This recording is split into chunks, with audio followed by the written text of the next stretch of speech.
سنہری صبح بھیگ رہی تھی جب وہ سست روی سے چلتی ہوئی بس اسٹاپ تک پہنچی۔ کندھے پر بیگ لٹکائے، ہاتھ میں پانی کی چھوٹی بوتل پکڑے، چہرے پر ڈھیروں بیزاری لیے وہ بینچ کے قریب آئی جہاں بیٹھ کر وہ روز 10 منٹ بس کا انتظار کرتی تھی۔ اس نے بیگ ایک طرف رکھا اور بینچ پہ بیٹھ گئی، پھر ایک ہاتھ سے جمائی روکتے دوسرے سے بوتل کھول کر لبوں سے لگائی۔ گرمی آج کل اتنی بڑھتی جا رہی تھی کہ صبح ہی صبح اسے پسینہ آنے لگا تھا۔ جانے آگے کیا ہوگا، وہ گھونٹ بھرتی بیزاری سے سوچ رہی تھی۔ چہرے پہ بھی وہی اکتاہٹ کے تاثرات تھے، جیسے دنیا بھر سے خفا ہو۔ سنہری پیشانی پہ مستقل پڑے بل اور کانچ سی خوبصورت بھوری سنہری آنکھوں میں چھائی خفگی، کچھ تھا جو اسے سارے میں یکتا بناتا تھا۔ لمبے کرتے اور جینز میں ملبوس رسی کی مانند دوپٹہ مفلر کے انداز میں اس کے گردن سے لپیٹے، ٹانگ پہ ٹانگ رکھے وہ پاؤں جھلاتی تنقیدی نگاہوں سے ادھر ادھر دیکھ رہی تھی، اور تبھی اسے احساس ہوا کہ وہ سیاہ فام لڑکی آج بھی بینچ پہ اس کے ساتھ بیٹھی ہے۔ ان دونوں کے درمیان اس کا بیگ پڑا تھا، اور اس وقت وہ سیاہ فام لڑکی سر جھکائے، نگاہ ترچھی کیے اس کے بیگ کو دیکھ رہی تھی، جہاں جگہ جگہ چاک اور وائٹنر سے اس نے اپنا نام لکھا ہوا تھا، محمل ابراہیم، محمل ابراہیم۔ آڑا ترچا چھوٹے بڑے ہر انداز میں یہی لکھا تھا۔ وہ لڑکی کبھی ہی اس کے بیگ کو دیکھتی تھی، مگر محمل کے تو روز کے 10 منٹ اس سیاہ فام لڑکی کا جائزہ لیتے ہی گزرتے تھے۔ وہ بھی عجیب پر اسرار کردار تھی۔ یہاں اسلام آباد میں سیاہ فام نظر آ ہی جاتے تھے، مگر وہ اپنے جائزوں سے بالکل مختلف تھی۔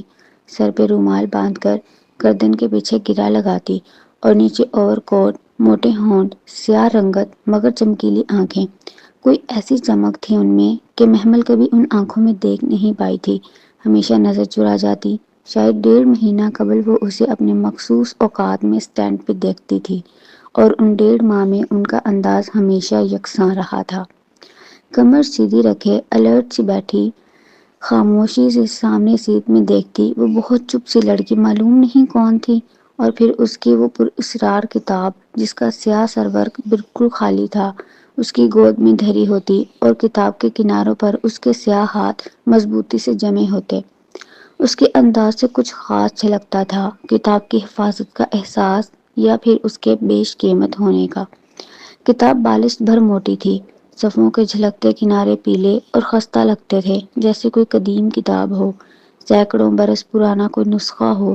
کچھ تھا اس میں، کوئی قدیم راز یا کوئی پر اسرار کتھا۔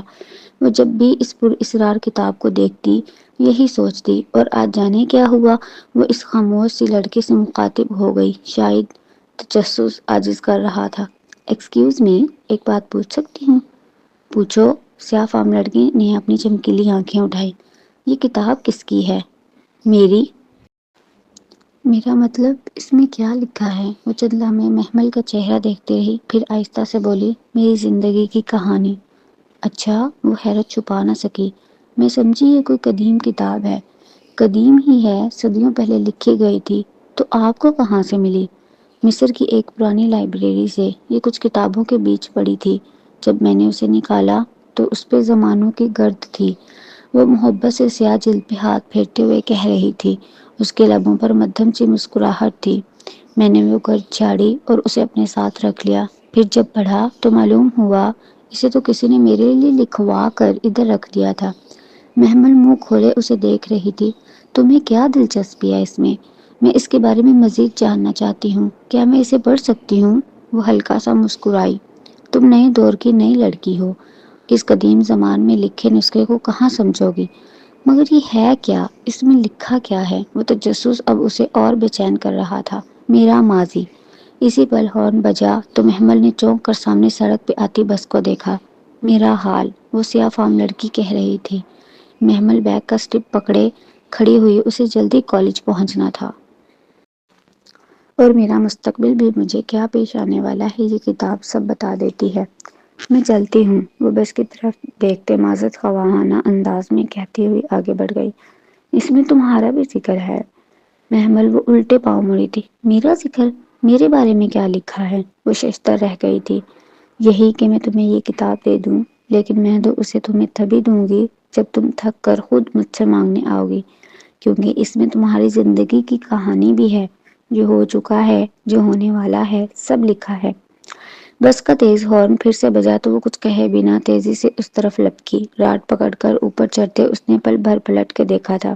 وہ سیاہ فام لڑکی اسی طرح مسکرا رہی تھی، پر اسرار معنی خیز مسکراہٹ۔ محمل کو ایک دم اس سے بہت ڈر لگا تھا۔ کالج کے بعد وہ اپنی دوست نادیہ کے ابو کی اکیڈمی میں 7th کلاس کے بچوں کو سائنس اور میتھ پڑھاتی تھی۔ گھر پہنچتے پہنچتے اسے روز 7:30 ہو جاتے تھے۔ گیٹ عبور کر کے پورچ میں دیکھا تو گاڑیاں آگے پیچھے کھڑی تھی۔ دل کرا کے رہ گیا۔ گھر میں گاڑیوں کے باوجود بسوں پہ دھکے کھانے پر مجبور تھی۔ ہم چچاؤں کے رحم و کرم پر پلنے والے یتیموں کے نصیب بھی کتنے یتیم ہوتے ہیں نا۔ خود پہ ترس کھاتی وہ انداز میں آئی تھی۔ لانچ میں خاموش دوپہر اٹھتی تھی۔ وہ سب کے سونے کا ٹائم تھا۔ آغا جان اس کے سب سے بڑے تایا اس وقت آفس سے لوٹ آئے تھے اور ان کی کچی نیند کے باعث پورے گھر کو حکم ہوتا کہ پتھا بھی نہ کھڑکے ورنہ وہ ڈسٹرب ہوں گے۔ حکم بظاہر پورے گھر کو اور در حقیقت محمل اور مسرت کو سنایا جاتا تھا، اور آخر میں جب آغا جان کی بیگم مہتاب تائی ان الفاظ کا اضافہ کرتی اور مسرت اپنی بیٹی کو سمجھا دینا جب لور لور شہر پھرنے سے فارغ ہو جائے تو گھر آتے ہوئے گیٹ آرام سے کھولا کرے، آغا صاحب کی نیند خراب ہوتی ہے۔ اس میں کچھ یوں کہوں گی تو برا لگے گا، گز بھر کی تو زبان ہے اس کی، نہ چھوٹے کا کوئی لحاظ نہ بڑے کا کوئی ادب۔ استغفر اللہ، ہماری بیٹیاں بھی کالج میں پڑھی ہیں، ان کے تو ایسے انداز نہ نکلے جیسے محمل کے، وغیرہ وغیرہ۔ تو اسے آگ ہی لگ جاتی۔ ہر روز دروازہ کھولتے ہوئے یہی فقرہ سماعت میں گونجتا تو چڑھنے کے باوجود وہ دروازہ آہستہ بند کرتی۔ کچن کی طرف آئی تو سنک میں جھتے برتنوں کا ڈھیر لگا ہوا تھا۔ ناگواری سے ناک چڑھاتے اس نے بیگ سلیب پہ رکھا اور ہاٹ پاٹ کی طرف بڑھی۔ صبح ناشتے کے بعد اب تک کچھ بھی نہیں کھایا تھا، اب زوروں کی بھوک لگی تھی۔ ہاٹ پاٹ کھولا تو خالی تھا، رومال پہ روٹی کے چند ذرے بکھرے تھے۔ اس نے فریج کھولنا چاہا تو وہ بھی لاکڈ تھا۔ مہتاب تائی اس کے آنے سے قبل فریج لاک کر دیتی تھی۔ مسرت اس کے لیے کھانا بچا کر ہاٹ پاٹ میں رکھ دیتی تھی، مگر جب سے مہتاب تائی نے کھانے کی خود نگرانی سٹارٹ کی تھی، ہاٹ پاٹ ہر تیسرے دن خالی ملتا تھا۔ تکلیف سے اس کی آنکھوں میں آنسو آ گئے، لیکن پھر ضبط کر کے باہر نکلی اور آہستہ سے گیٹ عبور کر کے کالونی سے باہر نکڑ والے ہوٹل سے ایک نان اور ایک کباب لے آئی۔ اس کے پاس اتنے ہی پیسے تھے۔ وہ واپسی پر پھر وہی پرانی محمل بن چکی تھی۔ لاؤنج کا دروازہ کھول کے دھڑام سے بند کیا، فرش پر پڑی فٹ بال اٹھا کے پوری قوت کے ساتھ دیوار پر ماری اور صوفے پہ ٹانگ رکھ کر بیٹھی نان کباب کا لفافہ کھولنے لگی۔ لمحے بھر بعد ہی آغا جان کے کمرے کا دروازہ کھلا اور تنتناتی ہوئی مہتاب باہر آئی۔ محمل، وہ گرجی تو اس نے آرام سے سر اٹھایا۔ کباب کھائیں گی تائی ماں؟ شٹ اپ، 1000 بار کہا ہے دروازہ آرام سے کھولا کرو، مگر تم… آہستہ بولیں تائی جان، اس وقت آغا جان سو رہے ہوتے ہیں، اٹھ جائیں گے۔ وہ نان پر کباب رکھ کے بے نیازی سے پاؤں جلاتی کھا رہی تھی۔